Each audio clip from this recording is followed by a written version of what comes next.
इयत्ता 6वी, विषय सामान्य विज्ञान, धडा 12वा, साधी यंत्रे. साधी यंत्रे.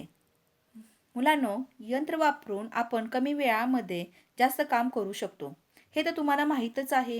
शिवाय यंत्रामुळे आपल्याला श्रमही कमी करावे लागतात. यंत्र वापरताना आपल्याला विशेष काळजी घ्यावी लागते. का बरं यंत्र वापरताना आपल्याला विशेष काळजी घ्यावी लागते? अपघात होऊ नयेत म्हणून. छान, अगदी बरोबर. आपण अनेक प्रकारची यंत्रे वापरत असतो. आज आपण साध्या यंत्रांचा सविस्तर अभ्यास करणार आहोत. ज्या यंत्रांमध्ये एक दोन भाग असतात आणि ज्यांची रचना साधी सोपी असते, अशा यंत्रांना साधी यंत्रे म्हणतात. दैनंदिन जीवनामध्ये आपण अशी अनेक यंत्र वापरत असतो. साधी यंत्रे आपल्याला हाताळता येतात. साधी यंत्रे बिघडण्याची किंवा खराब होण्याची शक्यता खूप कमी असते. त्यामुळे आपल्या रोजच्या वापरासाठी ही यंत्रे वापरत असतो. शक्तीपेक्षा युक्ती कधीही श्रेष्ठ असते. या म्हणीप्रमाणे युक्तीने काम करण्यासाठी साधनांची गरज भासते. हे चित्र पहा. ह्या चित्रामध्ये काम पूर्ण करण्यासाठी वेगळी साधने दिली आहेत. आपण त्या साधनांचा वापर आणि त्यांचा उपयोग काय असतो ते पाहूया. सांगा बरं, चित्रामध्ये तुम्हाला काय काय दिसते? कपडे शिवतानाचे चित्र, वाळू घेऊन जाणारा माणूस, काचेच्या बाटलीचे झाकण उघडतानाचे चित्र, लाकूड तोडतानाचे चित्र, वजन उचलतानाचे चित्र, नखे कापतानाचे चित्र. अगदी बरोबर.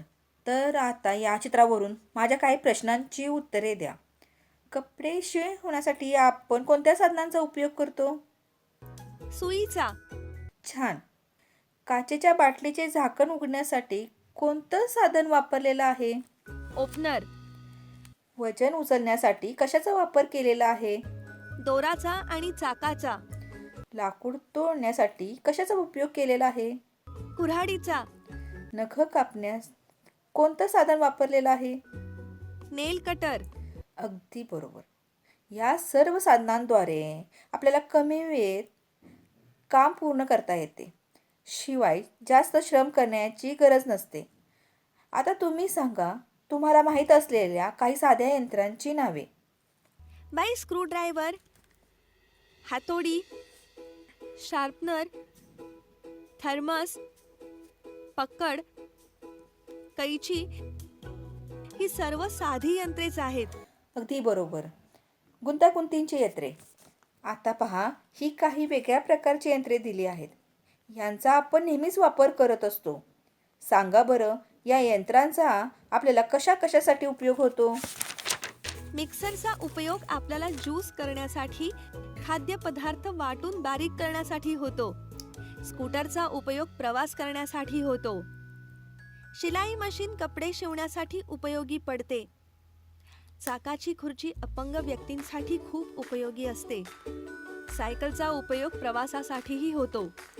छान, अगदी बरोबर. या सर्व यंत्रांमुळे आपल्या श्रमात आणि वेळेतही खूप बचत होते. परंतु ही यंत्रे त्या यंत्रासारखी नाहीत. या यंत्रांमध्ये अनेक भाग असतात. एक काम पूर्ण करण्यासाठी या यंत्रांमध्ये अनेक प्रक्रिया होत असतात. या यंत्रातील अनेक भाग जोडलेले असतात. म्हणून या यंत्रांना गुंतागुंतीची यंत्रे म्हणतात. या यंत्रांचे भाग साध्या यंत्रासारखेच असतात, परंतु त्यांची रचना अगदी कठीण किंवा गुंतागुंतीची असते. उदाहरणार्थ, ही शिलाई मशीन पहा. या मशीनचे कार्य सुरू असताना सुई आणि दोरा या दोघांच्याही भागाचे कार्य सुरू राहावे लागते. यातील एकही भाग खराब झाला तर त्या मशीनवर आपल्याला कपडे शिवता येणार नाहीत. तसेच तुम्ही सर्वांना स्कूटर पाहिलेलीच आहे. कोणत्याही स्कूटरला त्याची चावी लावल्याशिवाय ते सुरू होऊ शकत नाही. तिला चाके असतात, ती कार्यक्षम असावी लागतात. तिला ब्रेक लावल्याशिवाय थांबू शकत नाहीत.